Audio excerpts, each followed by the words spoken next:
अच्छा, तो वो एक सिचुएशन है जो मुझे लगता है हम सब ने कभी ना कभी फेस की है ना? कौन सी वाली? आपने किसी को एक मैसेज भेजा और फिर बस इंतजार। हाँ, वो खामोशी। बिल्कुल। आप फोन चेक करते रहते हैं, 1 घंटा हो गया, 2 घंटे, शायद पूरा एक दिन निकल जाता है। और आप देखते हैं कि मैसेज सीन हो चुका है, वो 2 नीले टिक। वही, वो 2 नीले टिक एक अजीब सी बेचैनी पैदा कर देते हैं।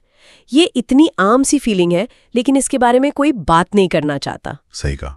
तो ठीक है, चलिए आज इसी उलझन की परतें खोलते हैं। और ये जो बेचैनी है ना, इसका मनोविज्ञान समझना बहुत जरूरी है। हमारा दिमाग खाली जगह पसंद नहीं करता, तो वो तुरंत एक कहानी गढ़ने लगता है कि क्या मैंने कुछ गलत कह दिया, या क्या वो नाराज है। बिल्कुल। और फिर एक कश्मकश शुरू होती है। एक तरफ दोबारा मैसेज भेजने की इच्छा होती है ताकि वो कहानी खत्म हो। हाँ, लेकिन दूसरी तरफ वो डर भी होता है कि कहीं हम डेस्परेट या जरूरतमंद ना लगें। धैर्य रखना, क्योंकि 99% मामलों में जवाब न आने का कारण वो नहीं होता जो हम अपने दिमाग में बना लेते हैं। सही बात है, हम अक्सर सबसे खराब ही सोचते हैं। तो आज हमारी चर्चा का मिशन यही है, उन स्मार्ट और असरदार तरीकों को समझना जिनसे इस रुकी हुई बातचीत को बिना किसी असहजता के बड़ी खूबसूरती से फिर से शुरू किया जा सके। बिल्कुल, क्या करना चाहिए और शायद उससे भी जरूरी क्या बिल्कुल नहीं करना चाहिए। हाँ, तो चलिए शुरू करते हैं। मान लीजिए 24 घंटे हो गए हैं और पूरी खामोशी है। पहला रास्ता क्या हो सकता है? देखिए, जो सबसे पहला और शायद सबसे मजेदार रास्ता है वो है ह्यूमर का। अच्छा, कुछ हल्का फुल्का मजाकिया सा कहना। हाँ, लेकिन इसमें एक शर्त है। ये खासकर तब काम आता है जब रिश्ता थोड़ा दोस्ताना हो, कैजुअल हो। ह्यूमर यहाँ पर एक मनोवैज्ञानिक पैटर्न इंटरप्ट का काम करता है। मतलब सामने वाला शायद एक अजीब सी चुप्पी या तनाव की उम्मीद कर रहा होगा, और आपने एक जोक मार दिया। एग्जैक्टली, आपने उस उम्मीद को तोड़ दिया और बातचीत के नियम ही बदल दिए। अब जवाब देना एक बोझ नहीं लगता, बल्कि एक मजेदार खेल का हिस्सा लगता है। हाँ, ये तनाव को खत्म करने का सबसे तेज तरीका है। इसका एक क्लासिक उदाहरण जो मैंने सुना है वो है, क्या मुझे पुलिस को इन्फॉर्म कर देना चाहिए या तुम अभी भी किडनैप नहीं हुई हो। हाँ हाँ। और साथ में एक हंसने वाला इमोजी। ये थोड़ा नाटकीय है, मजेदार है, और ये माहौल को तुरंत हल्का कर देता है। ये इसलिए काम करता है क्योंकि आप एक कहानी बना रहे हैं। आप सिर्फ ये नहीं पूछ रहे हैं कि जवाब क्यों नहीं दिया, बल्कि आप एक मजेदार सिचुएशन बना रही हैं। हाँ, जिसमें वो किसी एक्शन मूवी का किरदार है। इससे जवाब देना ज्यादा आसान और कम दबाव वाला हो जाता है। लेकिन यहाँ एक बात का ध्यान रखना जरूरी है ना? बहुत ज्यादा जरूरी है। आपका मजाक चंचल होना चाहिए, ताना नहीं। दोनों के बीच एक बहुत बहुत पतली सी लकीर होती है। हाँ, ये बहुत जरूरी पॉइंट है। एक और उदाहरण इसी तरह का है। लगता है नासा वालों ने तुम्हें किसी सीक्रेट मिशन के लिए चुन लिया है, तभी इतना सन्नाटा है। बिल्कुल, ये भी उसी कैटेगरी में आता है। ये इतना बड़ा चढ़ाकर बोला गया है कि ये साफ हो जाता है कि आप मजाक कर रहे हैं, शिकायत नहीं। और एक और तरीका है शायद, खुद पर मजाक करना। हाँ, ये बहुत स्मार्ट तरीका है। जैसे, इतनी शांति, क्या मैंने गलती से कोई बहुत ही बोरिंग जोक सुना दिया था? अच्छा। ये आत्म आलोचना वाला ह्यूमर दिखाता है कि आप खुद को बहुत गंभीरता से नहीं लेते। आप उन पर आरोप लगाने के बजाय मजाक में खुद पर दोष ले रहे हैं। तो इससे उन्हें जवाब देने का एक आसान रास्ता मिल जाता है। हाँ, वो कह सकते हैं, नहीं नहीं, जोक तो अच्छा था, मैं बस किसी काम में फंस गया था। और बस बातचीत का दरवाजा फिर से खुल गया, बिना किसी ड्रामा के। लेकिन क्या ह्यूमर हमेशा काम करता है? मतलब क्या हो अगर सामने वाला आपके मजाक को समझे ही नहीं, या रिश्ता उतना कैजुअल ना हो? अच्छा सवाल है। तब शायद एक और रास्ता है जो सीधे उनके दिमाग की वायरिंग पर काम करता है, उनकी जिज्ञासा पर। हाँ, और ये एक बहुत ही शक्तिशाली मनोवैज्ञानिक ट्रिगर है। इंसान का दिमाग वो अधूरी जानकारी को नजरअंदाज कर ही नहीं सकता, जिसे ओपन लूप कहते हैं। बिल्कुल। जब कोई हमें कहानी का एक छोटा सा हिस्सा बताता है तो हम बाकी जानने के लिए बेचैन हो जाते हैं। ये तरीका उसी बेचैनी का इस्तेमाल करता है। इसका सबसे अच्छा उदाहरण जो मेरे दिमाग में आ रहा है वो है, आज मैंने कुछ ऐसा देखा जिससे मुझे तुम्हारी बहुत याद आई। ये मैसेज मिलते ही सामने वाले के दिमाग में तुरंत एक सवाल आएगा, ऐसा क्या देखा? जवाब दिए बिना रहना लगभग नामुमकिन है। आपने एक सस्पेंस बना दिया। और यहाँ हुआ क्या, आपने गेंद उनके पाले में डाल दी, लेकिन बहुत ही सौम्य तरीके से। आपने कोई मांग नहीं की, बस एक अधूरी जानकारी दी। तो अब बातचीत को आगे बढ़ाने की जिम्मेदारी उन पर आ जाती है। हाँ, लेकिन ये एक मजबूरी की तरह नहीं, बल्कि एक स्वाभाविक जिज्ञासा की तरह महसूस होता है। पर क्या ये तरीका थोड़ा क्लिकबेट जैसा नहीं लगता?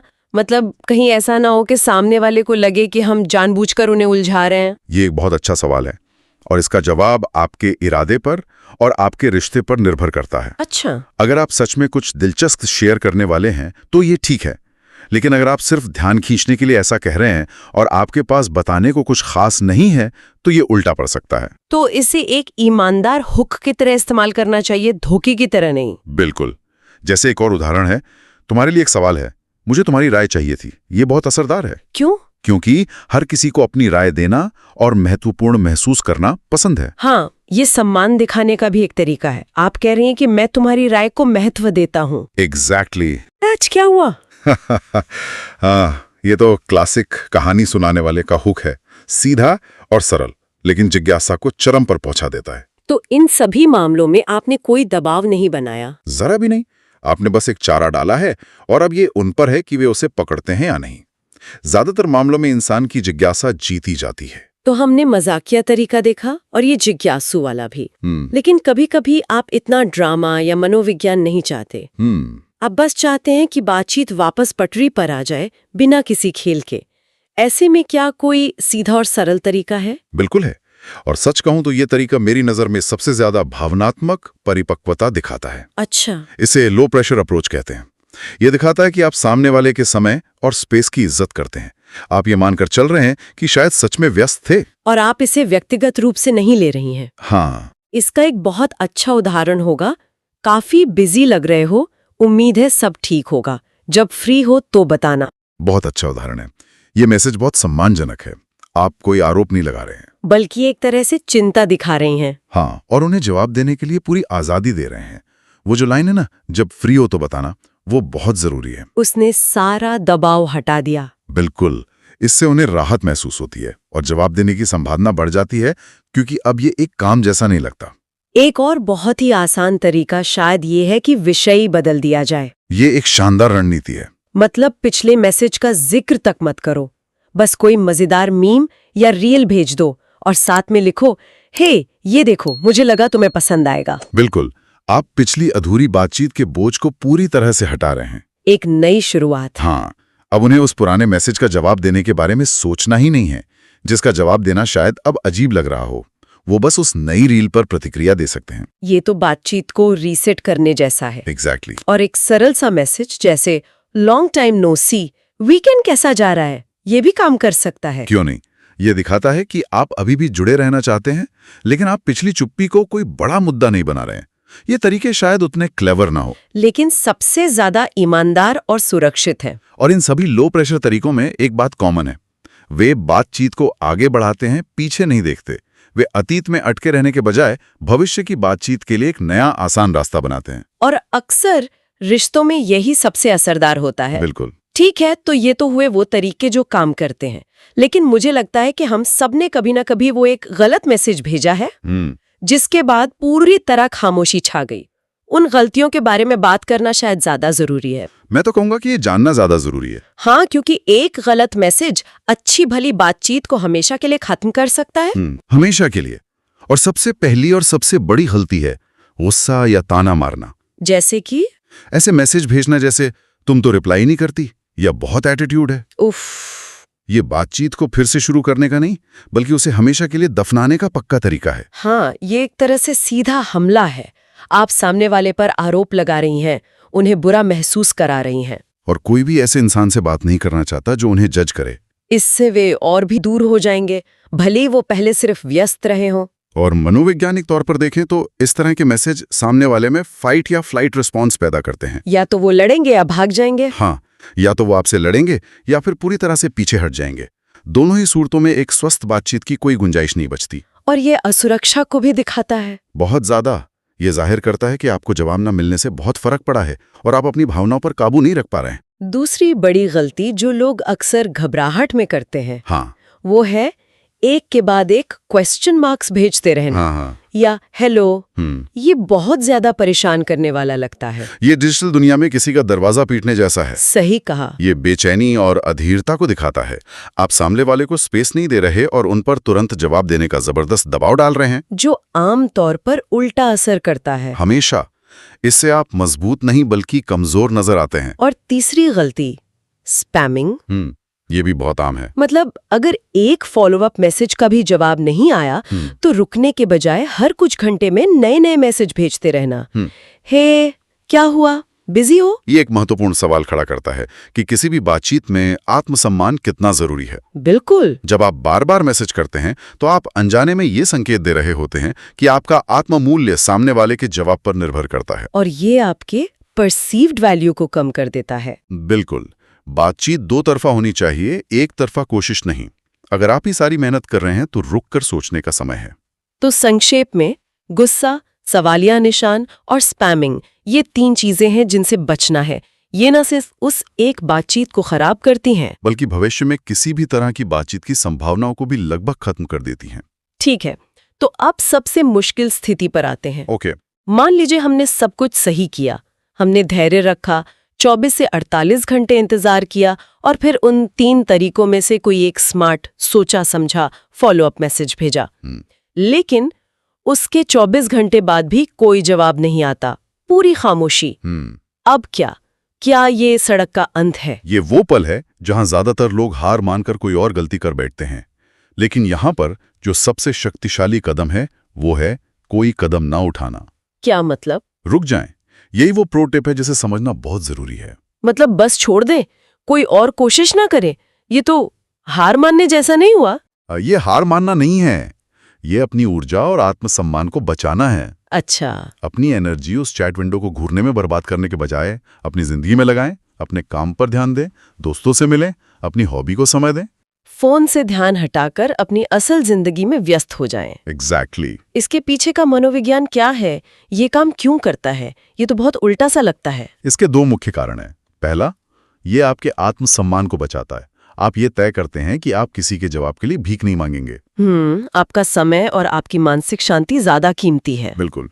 और दूसरा, और ये थोड़ा विरोधाभासी लग सकता है, लेकिन कभी-कभी किसी से दूरी बना नहीं, उनका ध्यान खींचने का सबसे अच्छा तरीका होता है। मतलब? आपकी खामोशी उन्हें आपकी मौजूदगी का एहसास करा सकती है। बिल्कुल। जब आप लगातार मौजूद रहते हैं, मैसेज करते रहते हैं, तो सामने वाला आपको हल्के में लेना शुरू कर सकता है। लेकिन जब आप अचानक शांत हो जाती हैं और अपनी दुनिया में मग्न हो जाते हैं, तो ये एक खालीपन छोड़ता है। वे सोचने पर मजबूर हो सकते हैं। कभी-कभी आपकी कमी ही उन्हें आपकी कीमत का एहसास कराती है। ये दिखाता है कि आपका पूरा ध्यान जवाब पाने पर नहीं, बल्कि अपनी जिंदगी को बेहतर बनाने पर है। हाँ, और आत्मविश्वास से भरी ये बात अक्सर लोगों को ज्यादा आकर्षित करती है, बजाय कि किसी का पीछा करना। तो अगर इस पूरी चर्चा का सार निकालना हो तो लगता है कि ये सिर्फ सही मैसेज भेजने के बारे में नहीं है। नहीं, ये सिचुएशन को संभालने के तरीके के बारे में ज्यादा है। एकदम सही कहा आपने। सार ये है कि एक अच्छा फॉलोअप मैसेज जवाब की मांग करने के बारे में नहीं है, बल्कि समझदारी से बातचीत का दरवाजा दोबारा खोलने के बारे में है। ये मनोविज्ञान, सही समय और सबसे बढ़कर आत्मसम्मान का एक नाजुक संतुलन है। बिल्कुल। इसका मकसद किसी को जवाब देने के लिए मजबूर करना नहीं है, बल्कि उनके लिए जवाब देना आसान और सहज बनाना है। और ये सिर्फ टेक्स्टिंग तक ही सीमित नहीं है, है ना? ये डिजिटल कम्युनिकेशन के एक बड़े सच को दिखाता है। इस तुरंत जवाब वाली दुनिया में हमें धैर्य और भावनात्मक समझ की बहुत जरूरत है। हर सीन टिक का मतलब नजरअंदाज किया जाना नहीं होता। सही बात है। हमें ये समझना होगा कि स्क्रीन के दूसरी तरफ भी एक इंसान है, जिसकी अपनी एक जिंदगी, अपनी प्राथमिकताएं और अपनी उलझनें हैं। सही कहा। ये छोटी छोटी डिजिटल स्थितियां असल में हमारे भावनात्मक नियंत्रण और परिपक्वता की परीक्षा लेती हैं। क्या हम असुरक्षित होकर तुरंत प्रतिक्रिया देते हैं या हम रुककर समझदारी से और सम्मान के साथ स्थिति को संभालते हैं? चुनाव हमेशा हमारा होता है, और ये चुनाव हमारे बारे में बहुत कुछ बताता है। और इसी सोच के साथ हम आज की इस बातचीत को समाप्त करते हैं। लेकिन जाने से पहले श्रोताओं के लिए एक सवाल छोड़कर जाना चाहेंगे। जरूर। इस तुरंत कम्युनिकेशन वाली दुनिया में जहां हर चीज तत्काल होती है, क्या हम खामोशी और किसी को स्पेस देने की ताकत को कम आंक रहे हैं? और क्या कभी-कभी किसी का ध्यान अपनी ओर खींचने का सबसे अच्छा तरीका ये हो सकता है कि हम अपना पूरा ध्यान अपनी ही जिंदगी पर लगा दें? सोचने वाली बात है। इस पर सोचिएगा जरूर। अगर आपको वीडियो अच्छा लगा हो तो वीडियो को लाइक करें और चैनल को सब्सक्राइब करें, ताकि और भी ऐसे ही वीडियो आप तक आते रहे। धन्यवाद।